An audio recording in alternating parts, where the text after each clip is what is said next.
এই ভিডিওতে দেখাবো অতি পরিচিত ঘরোয়া কথা, সেই বাক্যগুলোকে কিভাবে ইংলিশে বলবে। চারটে বাক্য লিখেছি একই ধরনের, শুধু ক্রিয়াগুলোকে চেঞ্জ করে দেওয়া। বাক্যের ধরনটাকে শেখাবার উদ্দেশ্যেই এই ভিডিওটা, যে এটাই দেখার বাকি ছিল, এটাই করার বাকি ছিল, এটাই বলার বাকি ছিল, এটাই দেবার বাকি ছিল।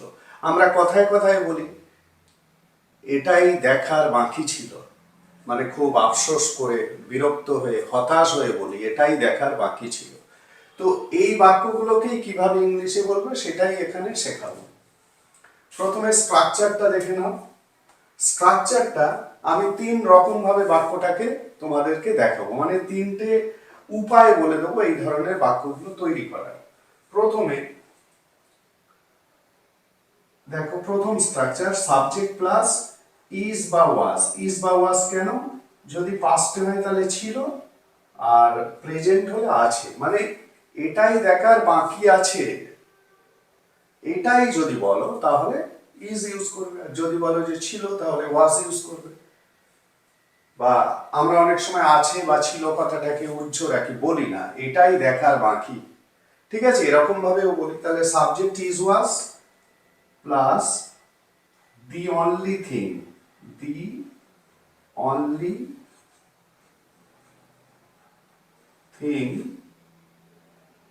left to plus verb 1, ঠিক আছে।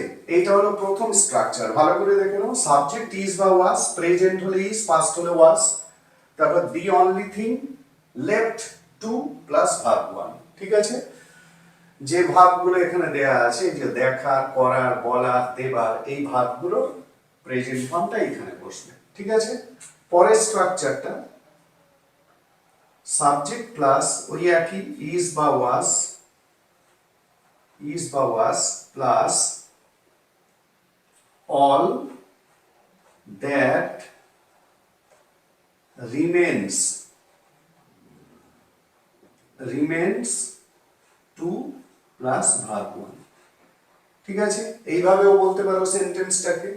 3 নম্বর structure subject plus is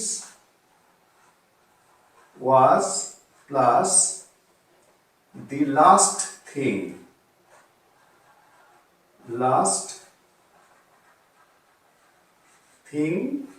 to plus verb 1, ঠিক আছে।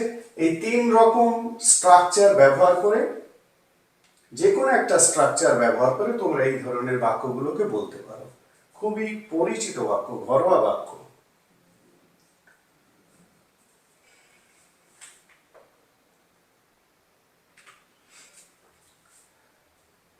তাহলে বাক্যগুলো করে ফেলো। আমি এই প্রথম স্ট্রাকচারটা দিয়েই করব। Subject is was the only thing left two verb 1, মানে যে ভার্বটা ব্যবহার করবে তার প্রেজেন্ট ফর্ম। তাহলে এখানে আমার ভার্বগুলো হলো দেখার, করার, বলার, দেওয়া। এই ভার্বগুলোর প্রেজেন্ট ফর্মটা এই জায়গায় বসবে, ঠিক আছে।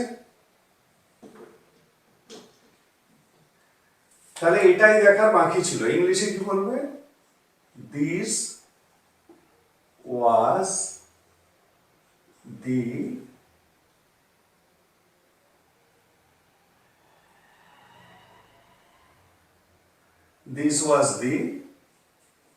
একেবারে স্ট্রাকচার অনুযায়ী করে যাও। অনলি থিং লেফট টু দেখা, মানে সি, ঠিক আছে। This was the only thing left to see, এটাই দেখার বাকি ছিল। This was the only thing left to C.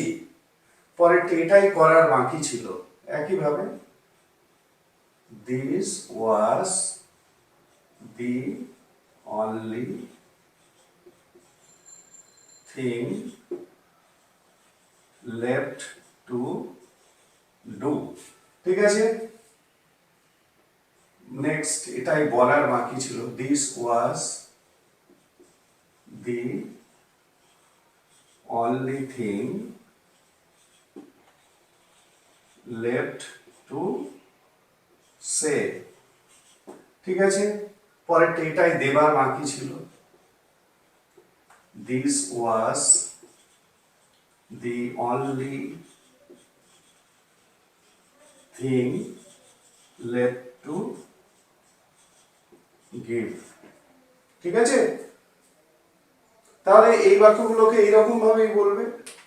Present হলে এই ওয়াজ এর জায়গায় ইজ বসাবে, মানে এটাই দেখার বাকি আছে, this is the only thing left to see, এটাই করার বাকি আছে, this is the only thing left to do. তাহলে এই বাক্যগুলোকে এখন থেকে এইভাবে বলবে।